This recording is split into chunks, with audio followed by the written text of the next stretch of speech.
and it was Hitler's home, and it says Hitler didn't live here anymore. Yeah, yeah, And yeah. I cannot find that. I'd pay millions of dollars if I could find that picture.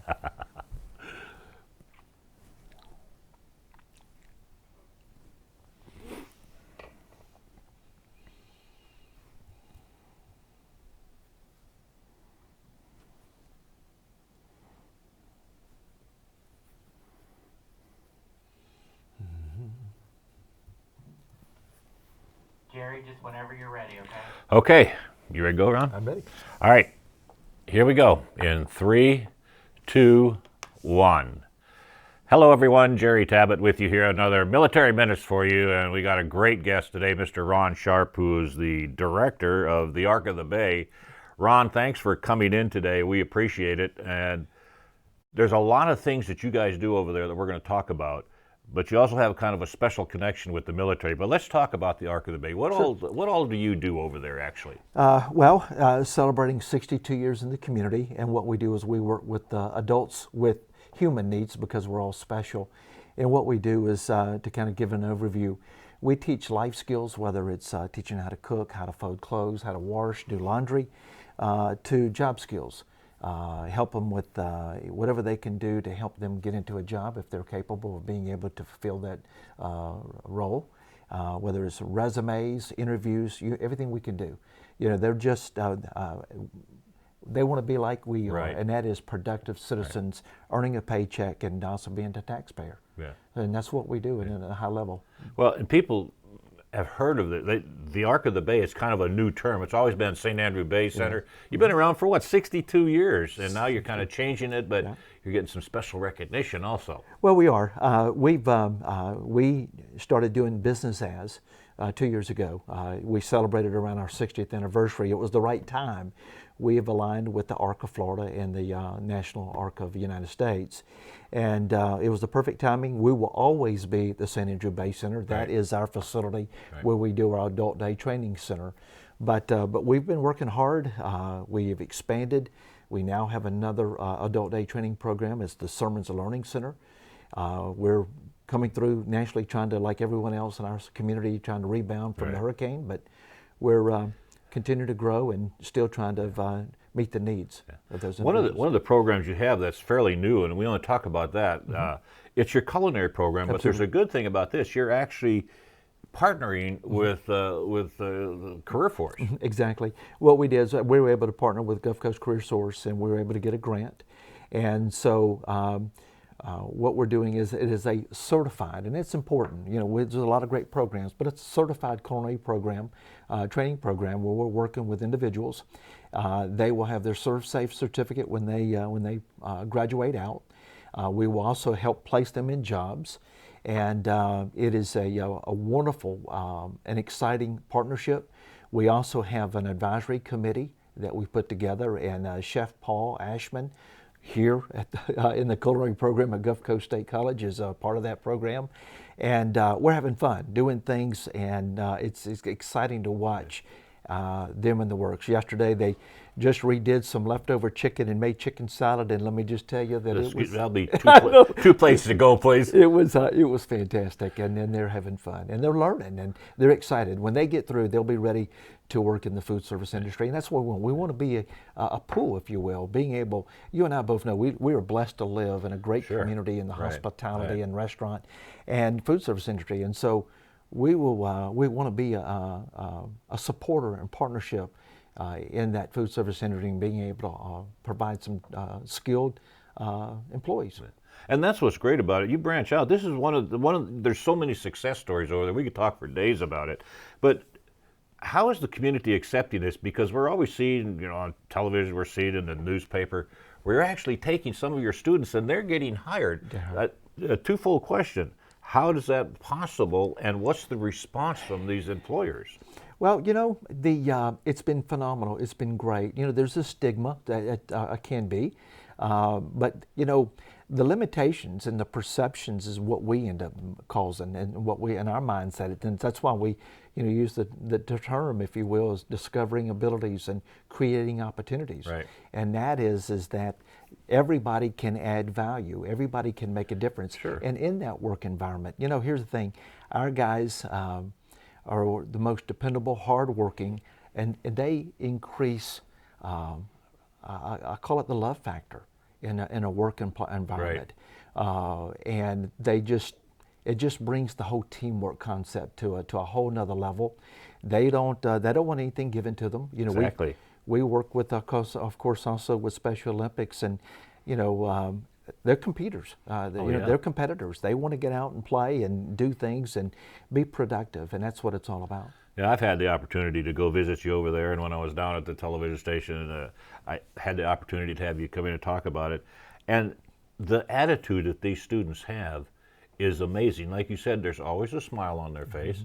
They're always ready to give you a hug. 100%. And I have heard comments from some of the people that you placed them with that they wish they could have their entire workforce like these young men and women that you put out there. It is truly, and our community continues to embrace us. We had shared earlier, just this summer, we work with Vocational Rehab Department of Education, Sure. providing, it's a summer youth program, OJT, on the job training program, and we've placed over 28 this summer from various employers, and if I stood there and trying to name them, I would forget. But Subway, TJ Maxx, they're just given that opportunity, because that's the key. Given the opportunity to let them show that they can add value and they can make a difference and be productive. Besides that, they make a little money on the side. Oh, absolutely. And I got to tell you, they want to make their money, and they'll tell you exactly what they spend it on too.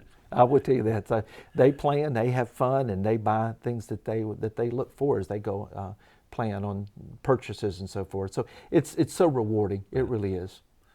Now, what's the normal student level you have down there? How many do you have at a time? And right now in our adult day training program, we have right now about 125.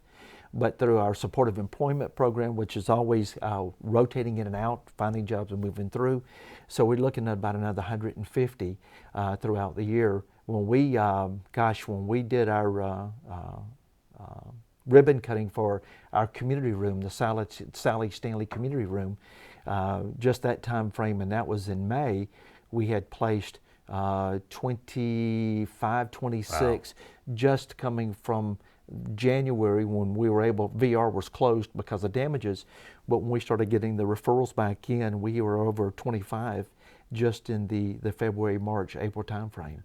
Now, so, some of our prospective employers out there, if they would like to have some of your students come to work from, what do they need to do? Is there a special application process, or just give, come visit?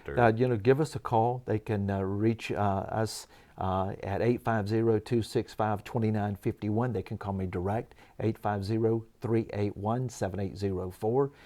We'd love to talk to people and communities, companies in our community about the possibilities of helping them. Because, right now, we know the workforce is challenging. Whoa, yeah. Coming out of the recovery that we're still working through. And so, yeah, please give us a call. Let us know what we can do to help your business. Talk to me about the state. You guys rank pretty high in the state, don't you? Well, we were just last year, we just received the Rising Star Award. It was on a national level. I had shared with you that in the last 3 years, our operating budget has grown. Like I said, we expanded to the Sermons Learning Center. We're working hard. We're continuing to try to work smarter as we continue to take on the growth that we're experiencing. But our overall operating budget has increased to 52.5%. We're now about just almost close to 1.6 million. And like I said, we're just trying to now work smarter, not harder, and just do things as we continue to identify the needs of the community. I am excited. Yesterday was our first day. We had a strategic planning meeting. One of the fastest growing needs in every community. 1 in 59 born is with autism. Right. We have the #1 program at FSUPC in the Early Childhood Autism Program. But what we don't have is we don't have the #1 program for adults in that autism spectrum. Right. And so the board is embracing this challenge for us, is to say, what does it look like as we prepare for that today, tomorrow, the future? So that's one of the things we're saying, trying to work smarter, not harder. with that rate and with that increase of the demand, we want to make sure that we are prepared for it. And we're not there yet today. And it is what it is, but we're looking at how do we get there. One of the things that is really nice about you guys over there is you're really involved in the community. You do all kind of things, but there's kind of a special place in your heart for the military in our community. In fact, you just tell us about this big fashion show that you just finished with them. Well, we did our fashion show. It was our TJ Maxx charity fashion show. It was our third event. We had volunteers with the community embraced us to the level that it was overwhelming. We had increased to 30 models, and they got a chance. We expanded the show. We had just did a one show, but last year it just went by so fast. Everybody said, you know what, it was such a day of celebration that, what can we do to expand it? So this year, almost 2 weeks ago tomorrow, we did two. We had a back to school summer, Right. and then we took an intermission and had a little entertainment. And then we came back with more of a fall dressy show. And it was, again, it was just a community day of celebration. It was so much joy. Letting them, one of the things, we try to teach a lot of things, but one of them is self-advocacy. You have a voice, you have to make self-decisions and so forth, and expressions. And getting them to, watching them walk down that runway, and buddy, it was showtime. Yes. And it was fun, and it was joyful, and it was rewarding. Like always, I say, they teach us more than we teach them, I assure you. Yeah, and they're proud of themselves for doing that. Now, you guys, just like everybody else, Ron, had a lot of damage over there from the hurricane. We did. But one of the first people to step up was our active duty and also our retired military. They really helped you out over there, didn't they? The military did help, was able to come in and help us like they were helping all over our community. I can remember in our Sermons Learning Center, we had 2 trees come through our roof. And they came in, and it was precision. We were joking earlier that, goodness gracious, if we'd have got up there and was trying to cut those trees out because they were coming to the roof and properly tarp it, if you will. But they didn't want a thing. They came in, they sweat. If you remember, it was hot after the hurricane. Oh, yes. And but they came in and worked their magic. Didn't want anything, didn't want any recognition, and just helped us rebuild. I had shared with you that we had over over $55,000 of labor hours. Right. So add that up with 28 trees going down, and with the military also helping us. Being a nonprofit, we do everything we can to make sure that we're using every dollar efficiently, and which I'll proudly share with you that right now we're at 11%. So that means that 89 cents on every dollar is going back to our programming. But this is another way of volunteers coming in and helping us offset cost that we would have otherwise had to pay for. Yeah. So and I imagine some of these students that you have, they are a military background for some of them also. They are. There's, we live in such a wonderful, diverse community, and so we do reach all across the employment, including our military. And it's we can proudly say that we're very, very blessed, and it's a privilege to do what we get to do and have the support that we have from our military and our neighboring community, our business community. We just have a couple of minutes left yet, but all these good things that are going on and they're going to continue. What's some of the things in the future that we can look forward to now here in Bay County? Well, we're going to continue to work on the things that we need to be working on. I had shared with you about the autism. That's the fastest growing need. We're trying to get there. We're continuing to partner with our community. I'm excited about this. This is another partnership. We've teamed up with Girl Scouts and also Tzatziki's, and we've got an aquaponics nursery project that we're actually doing a ribbon cutting tomorrow at 3:30. And we're going to be providing herbs for TJ Maxx. Not TJ Maxx, but Tzatziki's. Well, a lot of good things going on. Ron Sharpe, Director of the Ark of the Bay, thanks for coming in today. We appreciate it, and keep up the good work. Thank you. Thank you for watching, everyone. I'm Jerry Tabbitt. This has been your latest edition of Military Minutes.